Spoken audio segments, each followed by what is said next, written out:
unfortunately, as of this second, we don't have an official update on Sophie Cunningham's injury.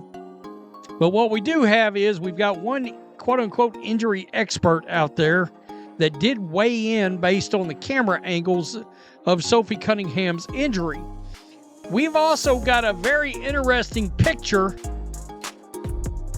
that has emerged with Bria Hartley smiling and laughing over this incident of Sophie Cunningham being hurt. It's coming out about Bria Hartley and the Sophie Cunningham attack. So, guys, it looked like more evidence is definitely coming out of the pipeline in regards to Sophie Cunningham and Bria Hartley. Now, we know there was a situation that took place in the second quarter of the game, possibly at the 8-minute, 9-second mark. That is a Bria Hartley, diving into the knees of Sophie Cunningham. Now, we know that play has since went viral, and I'm here to tell you more news is coming out in regards. One play changed everything. In a split second, Sophie Cunningham, the heartbeat of the Indiana Fever, was on the floor, clutching her knee in pain. The crowd went silent, but the internet, it exploded. Some called it a tragic accident, others swore it was something far more sinister. And the moment that camera zoomed in, capturing a smile at the worst possible time, the story took a turn no one expected. It's very, very sad and unfortunate what has happened to Sophie Cunningham. Sophie Cunningham, let's be clear here. Sophie Cunningham was targeted. Let's be very, very clear here. I can't play you the video because I did one and they flagged it and copyrighted all types of stuff. So I cannot show you the video, but Sophie Cunningham was flat out targeted by a dirty, dirty player. And if y'all go to my video last night, you will see me saying, watch out for Bria Hartley because she's a dirty ass. Sophie Cunningham's season came to a brutal halt after a torn MCL. For Indiana, it was another devastating blow in a year already cursed with injuries. Caitlin Clark sidelined, Ari McDonald gone, Cindy Coulson out, and now Sophie, the one player who had been keeping the team's spirit alive. Talk about it. We have to talk about this because obviously she went down. Sorry, and we got to look at the clips right here. So we're going to talk a little bit about whether or not I believe that it was just completely accidental, or whether or not there was some intent in this. So we're watching this right here. Bria Hartley comes up for the layup. She throws the pass and she immediately falls down on Sophie Cunningham's leg. So let's slow this down right here and let's basically watch this frame by frame. So Bria Hartley is throwing a pass right here. Kelsey Mitchell helps in. Sophie Cunningham, in fairness, is not fully helped over. Sophie Cunningham should be a step or two out. Fans knew this wasn't just another injury. This was the collapse of hope for a season that had already been hanging by a thread. But what set this apart wasn't just the injury itself. It was the reaction. The cameras caught every second, and fans noticed something they couldn't ignore. It wasn't just pain on the court that people were talking about, it was what happened off it, in the very next moment, that turned this from heartbreak into controversy. As Sophie lay writhing on the hardwood, the camera cut to Bria Hartley. And that's when everything changed. A grin, small, but unmistakable, flickered across her face. To some, it looked harmless, maybe even nervous. But to others, it was proof. Proof that Sophie hadn't just been injured, she'd been targeted. Within minutes, screenshots spread like wildfire across social media. Fans demanded answers. How could anyone smile at that moment? Was it shock? Was it satisfaction? The debate raged, but one thing was certain, the image struck a nerve. What should have been a routine play turned into the most talked about controversy of the season. I'm seeing a lot of this right here. Everybody's saying, oh, Sophie just landed wrong. How is that Bria's fault? You know what? Since I've been watching WNBA this year, I've noticed that Bria Hartley is the dirtiest player in the W. Now, if you don't think she's a dirty player, I ain't got no choice but to respect your opinion. See, this is what we got to understand. With a player like that, that's reckless with their movement, they don't care if you get hurt. See, she's not purposely trying to hurt you. She's just being extremely reckless. and doesn't mind if you get hurt. There's a lot of that goes on in the WNBA. They do a lot of malicious shit, and they don't really care what the outcome. And the outrage only grew when people realized what happened next, or more importantly, what didn't happen. The referees saw it. The crowd saw it. Millions watching online saw it. But the officials? They did nothing. No review. No flagrant call. No acknowledgement that Sophie Cunningham's season had just ended on a dangerous play. The game simply went on, as if nothing had happened. That silence from the league spoke louder than any whistle ever could. Fans flooded social media, furious that once again, the safety of players seemed like an afterthought. For years, people had complained about inconsistent officiating, about the league turning a blind eye to reckless plays. But now it felt personal. One of the Fever's most passionate leaders was on the ground, and the league's response was silence.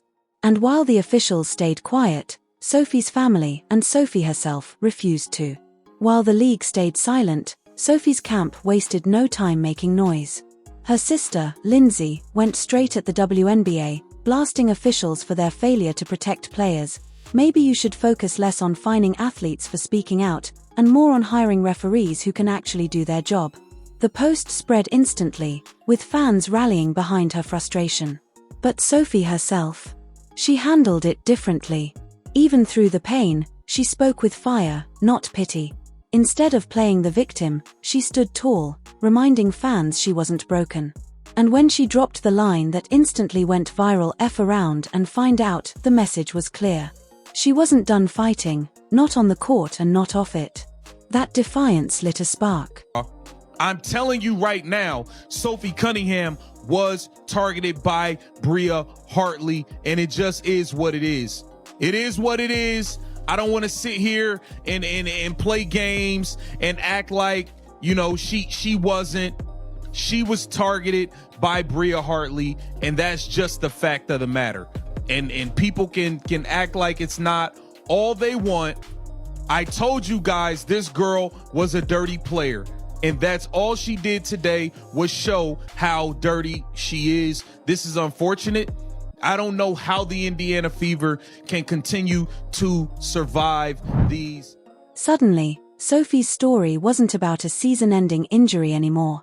It was about standing up to a system that players and fans felt had failed them. And what happened next turned her pain into something much bigger, a movement. Most players, after a season-ending injury, disappear into rehab and silence. Not Sophie. Instead of retreating, she leaned into the storm. Her message wasn't soft or polished, it was raw, unfiltered, and exactly what fans wanted to hear. F around and find out. 3 words that turned into a battle cry. Suddenly, Sophie wasn't just an injured player, she was a symbol. Fans plastered her quote across posts, comments, and highlight reels. It became less about one knee injury and more about refusing to be silenced. She wasn't asking for sympathy. She was demanding respect. And in that moment, the narrative flipped. Sophie was no longer just the victim of a questionable play. She was the fighter who wouldn't back down, and fans couldn't get enough. But the bigger question lingered: if this could happen to her, how many others were next? Sophie's torn MCL wasn't just an isolated tragedy, it was the flashpoint in a much bigger problem the league could no longer hide. Fans had been noticing it all year: dangerous plays being brushed aside, reckless fouls going unpunished, and referees swallowing their whistles at the worst possible moments. And when Sophie went down, the outrage didn't come out of nowhere. It had been simmering for months, maybe even years. Think about it. Caitlin Clark had already spent large chunks of the season sidelined. Ari McDonald and Cindy Coulson were both out. Sophie herself had fought through an ankle injury earlier in the year, playing with a brace just to stay on the floor. I got a serious question. Bria Hartley, why are you always at the scene of the crime? Like, why? Y'all, I don't think I ever remember her doing this much like this in one season. Damn near every fight, scuffle, some type of crazy foul, something. She been at the scene of the crime like the whole season. I don't know. Is she trying to make a name for herself with all the tension in the league? be known as an enforcer because the enforcing she's doing ain't... One by one, key players were being chipped away not just by the grind of the season, but by collisions and hits that fans swore should have been stopped. And yet, what did the league do? Instead of tightening up officiating, instead of enforcing stricter standards to protect their stars, they let the games play out like nothing was wrong. A missed whistle here, a non-review there, it all added up. To fans, it looked less like oversight and more like negligence. The frustration boiled over after Sophie's fall. Fans pointed to the exact moment Bria Hartley's smile hit the screen and asked, how could this happen in plain sight, with referees just feet away, and not even a flagrant call? That wasn't just a mistake. That was a failure. And it wasn't the first time. On social media, threads went viral compiling clips of other plays: elbows to the face, undercuts under the rim, cheap shots in transition, all waved off as basketball plays. Fans began to argue that the league cared more about maintaining the flow of the game than the health of its athletes. And the price of that philosophy was now on full display, season after season being derailed by injuries that might have been preventable. But the scariest part? Players themselves seemed to know it. Some stayed quiet, fearful of fines. Others, like Sophie, refused to bite their tongues. She had already been fined for calling out officiating in the past, and now her injury only made her message louder: the system isn't protecting us. And she wasn't alone. Behind closed doors, other athletes were saying the same thing. Just what I think, looking at the injury mechanism in terms of potential severity, and then touch on whether or not I think this really should be a concern about the intentionality of this play. So first thing first, of course, we're dealing with a right knee injury for Cunningham, and this is going to be contact. Of course, the player for Connecticut is going to fall into the outside of her right knee, and what that's most likely going to do, we can't exactly see her foot position down here, but I think what this is causing is a forced valgus load from the outside of Cunningham's knee pushing. Fans began asking the uncomfortable question: how many careers would be shortened or ended before the league finally admitted there was a problem? Sophie's injury was the tipping point. It wasn't just about her knee. It was about a league-wide pattern that players and fans felt had gone unchecked for too long. A pattern that turned every hard foul into a potential headline, and every missed whistle into a symbol of neglect. And this time, people weren't willing to let it slide. When Sophie went down, it wasn't just a loss of talent, it was like ripping the heartbeat out of Indiana's roster. This wasn't the kind of team that had the luxury of depth. They weren't stacked with multiple all-stars who could casually step up when one went down. The Fever were already limping into the season with Caitlin Clark sidelined, Ari McDonald out, and Cindy Coulson unavailable.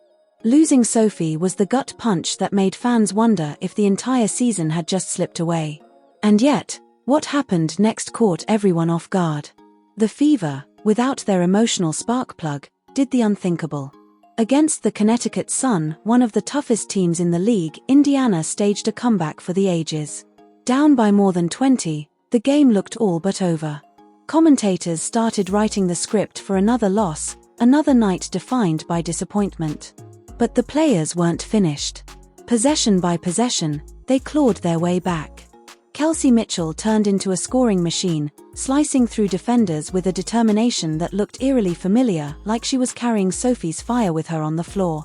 Aaliyah Boston dominated the paint, refusing to let the Suns' bigs control the boards. The crowd, at first silent in disbelief, started to swell with energy. And by the fourth quarter, the arena was shaking with every shot Indiana hit.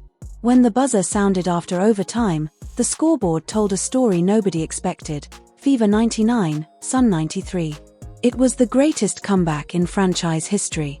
The locker room erupted, but even in that celebration, Sophie's presence was felt. Teammates said afterward that they could still hear her voice, her words of resilience, her refusal to let anyone quit echoing in their heads during those final minutes. But as magical as that night was, the reality set in quickly. One historic win doesn't erase the grind of an entire season. Sophie's toughness, her shooting, her leadership, those weren't things that could be replaced overnight. So got a very interesting picture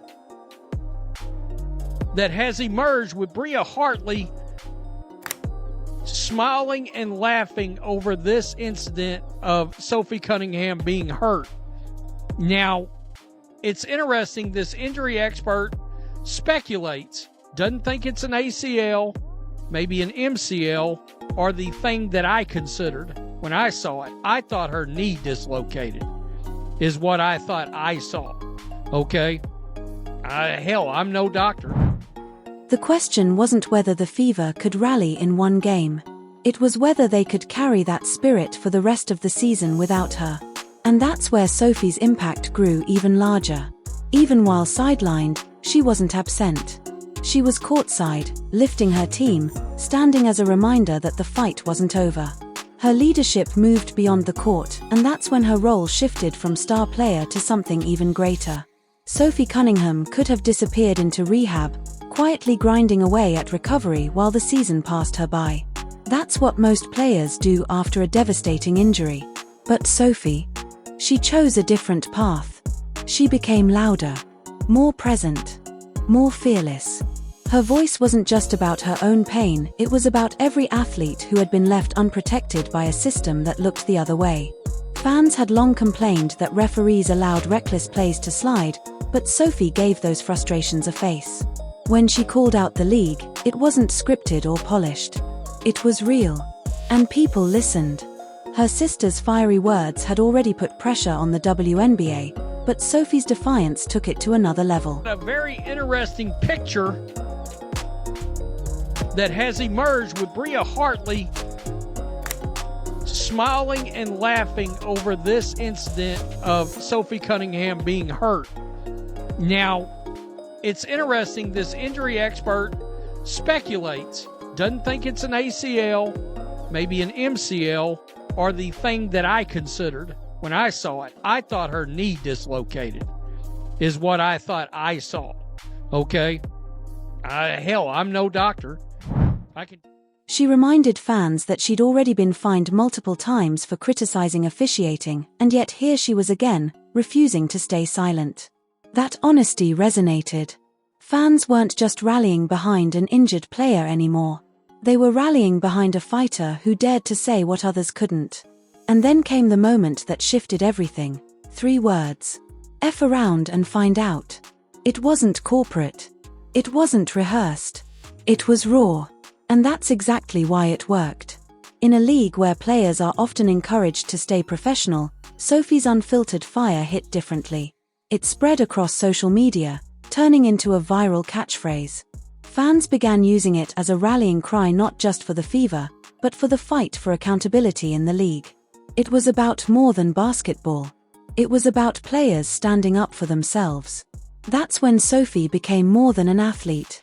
She became a leader. A symbol of resilience, grit, and unapologetic defiance. For the Fever, her loss on the court was devastating. But for the WNBA, her voice off the court was impossible to ignore. She forced conversations that had been buried for too long about officiating, about player safety, about how much the league truly valued the athletes putting their bodies on the line. What fans saw in Sophie wasn't just toughness. It was vulnerability turned into power. She refused to let her season-ending injury define her story. Instead, she used it to redefine her role from scorer and spark plug to spokesperson for an entire movement. And maybe that's her biggest legacy. Not the points she scored. Not the energy she brought to the floor. But the way she turned one of the darkest moments of her career into a moment that lit a fire under fans, players, and even the league itself. I'm so proud of you guys. I know that sometimes it sounds like just a word when we talk about being resilient, but it's not, man. It's how we live. Yep. It's how y'all live, and it's a tribute to you. It's a tribute to your connectedness, your togetherness, your toughness, your mindset.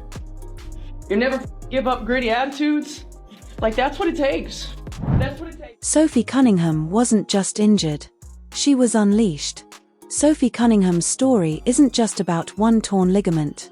It's about the choices a league makes when it comes to protecting its players and the consequences when it doesn't. Her injury exposed more than a knee, it exposed cracks in the system. Cracks that fans, families, and athletes have been shouting about for years. And yet, in the middle of the chaos, Sophie turned pain into power. She stood up when it would have been easier to stay quiet, and in doing so, she became something bigger than a star guard for Indiana. She became a voice raw, fearless, and impossible to ignore.